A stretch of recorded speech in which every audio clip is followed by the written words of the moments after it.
Okay, Assalamu alaikum and welcome back. In this video, we are going to conclude with a topic of expectimic search. तो यहाँ at the end हम बात करेंगे कुछ different तरह के game types की, जिसमें हमारे पास कुछ mixed layer games होते हैं, जैसे कि जिसमें एक से ज़्यादा multiple agents आपके पास included होते हैं। इस तरह की गेम्स को आप कह सकते हैं। मिक्स लेयर गेम्स भी इसकी एक कैटेगरी है। तो आप आपके पास डिफरेंट गेम्स को आप डिफरेंट तरह मॉडल कर रहे होते हैं, उनकी डिफरेंट अजम्पशंस होती हैं। जैसे कि मैं अगर लूडो खेल रही हूँ, so it must have a couple of components. ऐसा नहीं है कि उसमें सिर्फ एक ही एजेंट है, मेरा मैक्स एजेंट जो खेल रहा है। ऐसा नहीं है कि उसमें एक सामने मेरा ओपोनेंट है और सिर्फ वही है। नहीं, मल्टीपल आपके ओपोनेंट्स हो सकते हैं और उसमें मल्टीपल कोई ऐसे भी लोग हो सकते हैं जो आपके सपोर्टर्स भी हो सकते हैं। राइट, तो there are many other kinds of games जिनको हम मिक्स लेयर टाइप्स कह सकते हैं। जिसकी एक टाइप है बैकगैमन गेम, जिसमें आपके पास एक ऐसा गेम है जो वेरी सिमिलर टू लूडो होता है।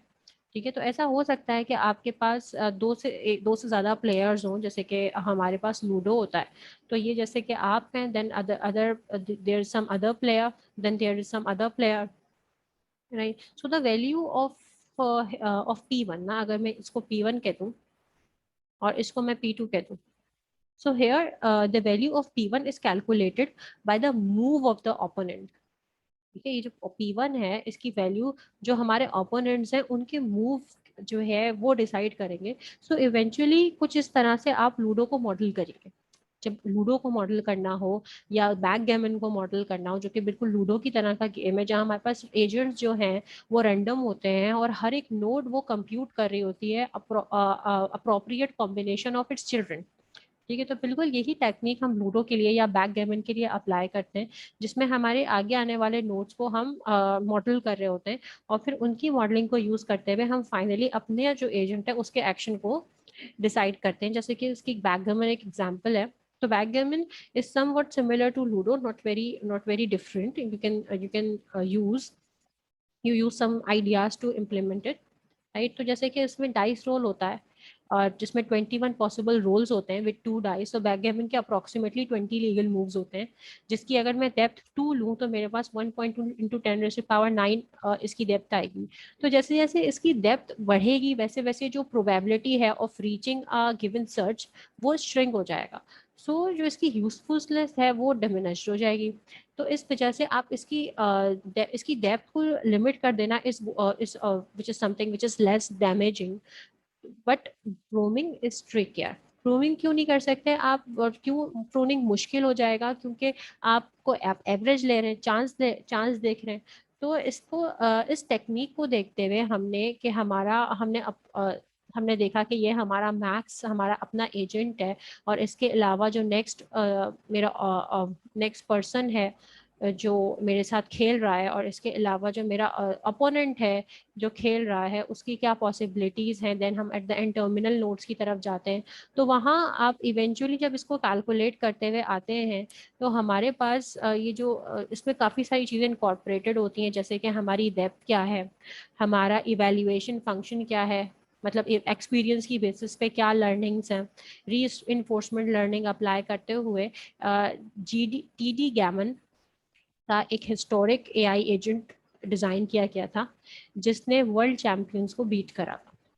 ठीक है, तो द आइडिया इज के जो इम्प्लीमेंटेशन हुई बैकगैमन की, वो मल्टी लेयर टाइप्स को यूज करते हुए और इसी कॉन्सेप्ट को यूज करते हुए और इसी कॉन्सेप्ट को यूज करते हुए आप इम्प्लीमेंट कर सकते हैं backgammon भी और ludo भी, right? Then we have a concept of multi-agent utilities. What if the game is not zero sum or has multi players? जैसे कि हमने देखा कि हमारा जो जीरो सम गेम होता है उसमें या तो एक एजेंट होता है और दूसरा उसका ओपोनेंट होता है। लेकिन जब ऐसा नहीं है और हमारे पास इस तरह का केस नहीं है और हमारे पास मल्टीपल एजेंट्स हैं कि दो से ज्यादा लोग खेल रहे हैं, तो फिर it actually basically a generalisation of mini max ना, कि terminals have utility tuples. Terminal की यूटिलिटी एक या दो नहीं होती, बल्कि पूरा एक टपल बनता है। ठीक है, मतलब 3 का कोई टपल बनेगा। For example it should look like this.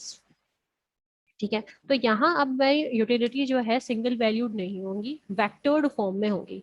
तो अगर मैं अब यहाँ पे अप्लाई करूँ और मैं कहूँ कि यहाँ वैल्यू क्या आएगी, तो इट इज़ वेरी सिंपल कि जो ग्रीन रिप्रेजेंट कर रहा है वहाँ मैं, ये मैक्स है तो इसका मैक्सिमम वैल्यू देखूंगी, तो 6 और 2 में से मैक्स क्या है, 6 और 2 में से 6 मैक्स है, तो ये मैं लिखूंगी 1 6 6। अब इसके सक्सेसर्स को देखते हैं, इसमें थर्ड पे ग्रीन जो है वो थर्ड पे है, तो 2 और 1 में से जो बेस्ट है वो वाला वेक्टर ले लेंगे, 6 1 2। यहाँ पे 7 और 2 में से जो वेक्टर लार्जेस्ट है वो ले लेंगे 5 1 7। यहाँ हम 1 और 5 में से जो लार्जेस्ट है वो ले लेंगे 5 2 5। बिल्कुल उसी तरह अब हम ब्लू वाला देखेंगे, ब्लू जो है वो मिडिल वन है, तो यहाँ पर 6 और 1 में से जो मैक्सिमम है वो ले लेंगे, 6 और 1 में से जो मैक्सिमम है वो 6 है। यहाँ मैंने क्या लिया था, यहाँ 1 और 2 में से जो मैक्सिमम है वो ले लेंगे, तो 2 वाला मैक्सिमम है। रेड क्या है, रेड में हमें फर्स्ट वाला देखना है रेड के लिए, तो 1 और 5 में से जो मैक्सिमम है वो है 5 2 5। नहीं, तो this is the basic concept. जहाँ हम मल्टी एजेंट यूटिलिटीज की बात करते हैं तो वहाँ पे हमारे पास वेक्टर नोटेशंस होती हैं, राइट। तो यूटिलिटी इज बेसिकली समथिंग जो कि टोटली डिपेंड करता है कि आपकी प्रॉब्लम स्टेटमेंट कैसी है और आपका एजेंट किस यूटिलिटी पे, किस यूटिलिटी को हाई रखना एफिशिएंट है और किस यूटिलिटी को लो रखना एफिशिएंट है, किस यूटिलिटी को मैक्सिमाइज करना एफिशिएंट है और किस यूटिलिटी को आप एवरेज रख के काम चला सकते हैं। ठीक है, तो it totally depends upon the problem statement, it totally depends कि आपका जो भी मल्टी एजेंट इन्वायरमेंट है वो कैसा है और वो किस तरह से आपका गेम काम कर रहा है, राइट। तो this is the end of this discussion, specifically the topic of expectimax. I hope it is clear to you. Thank you so much. Allah Hafiz.